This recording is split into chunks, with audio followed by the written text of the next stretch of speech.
One of the advantages of living in the cutting-edge world is that we get the comfort of current medication. In other words, no specialist will endorse scouring yourself with a live chicken to fix your illness.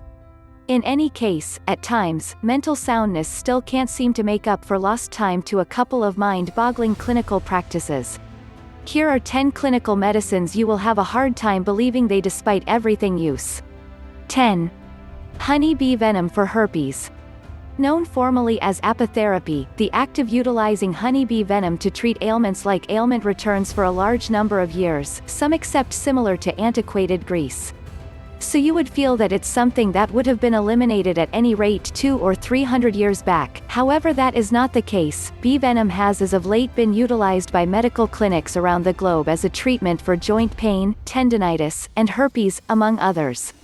The treatment itself additionally differs. Some specialists will recommend drained honeybee venom, while others will actually sting the patient with a live bee. Interestingly enough, there has been a great deal of research as of late in the Western world for honeybee venom as a potential remedy for disease.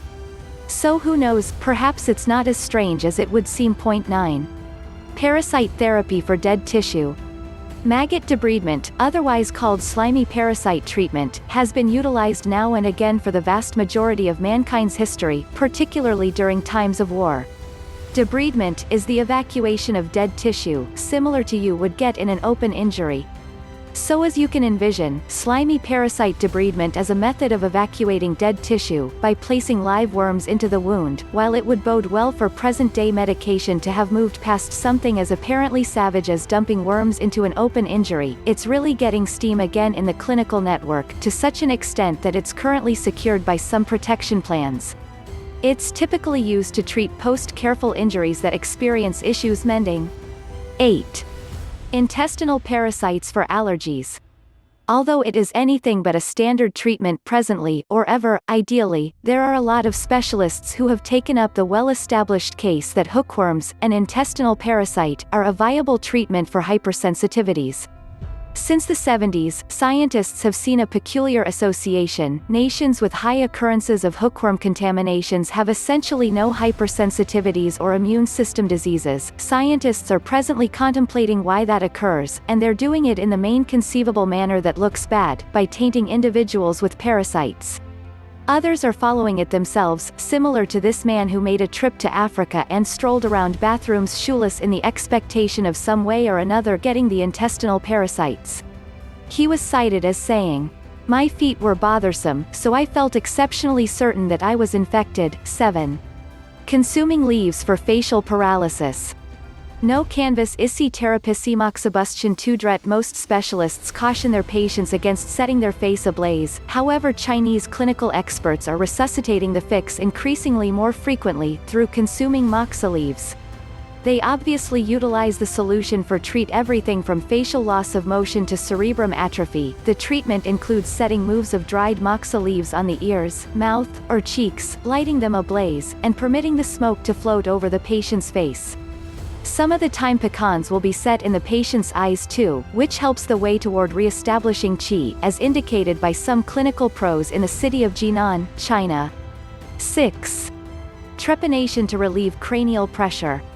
12. The act of trepination, in which an opening is penetrated legitimately into the side of an individual's skull, is accepted to have been utilized since the times of Stone Age men. In any event, one multi-year-old interment site has been found in which the skulls had roundabout openings removed, and there are comparative models from each and every period in human history. The explanations behind doing this have changed the same amount as the methods, and after some time it's been utilized to fix everything from headaches to mental clutters. The gaps were first penetrated with stone, at that point steel. At times a huge gap was made by boring a few littler openings and afterward interfacing them. Now and then it was finished by the horrifying procedure of scratching endlessly layers of unresolved issue a hole, and that's right, we're despite everything doing it.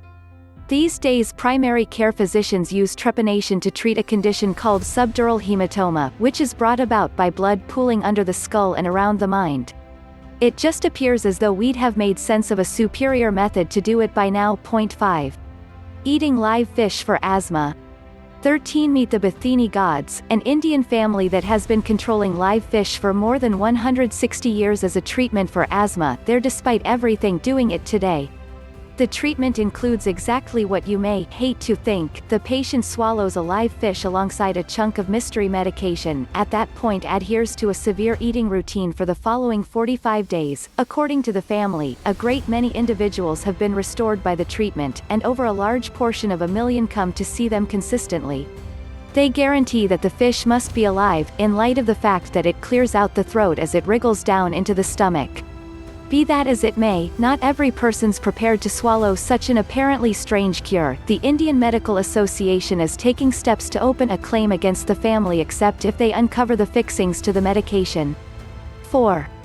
Thalidomide for cancer. Thalidomide, the fallen angel's soothing, has a history as notorious as Nazi Germany.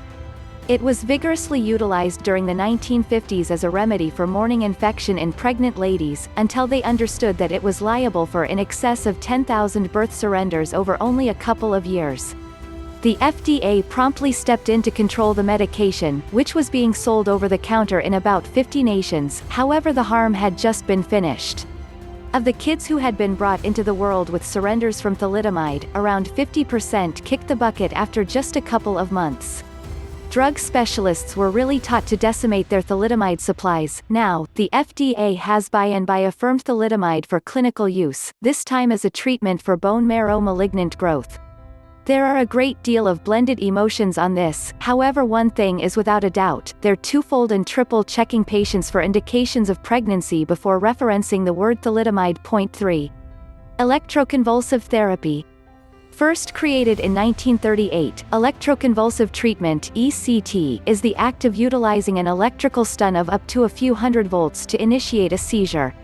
In the long run, it dropped out of utilization in the clinical network because of minor symptoms like disarray, muscle hurts, bone cracks, and memory misfortune that can keep going for months. In 2001, nonetheless, the American Psychiatric Association concluded that shocking patients was cooler than not doing it, and ECT made a rebound. Nowadays it's generally used to treat constant misery and it's lawful in many nations, albeit just 2,000 or 3,000 medications are accounted for each year. Point 2. Lobotomy for epilepsy.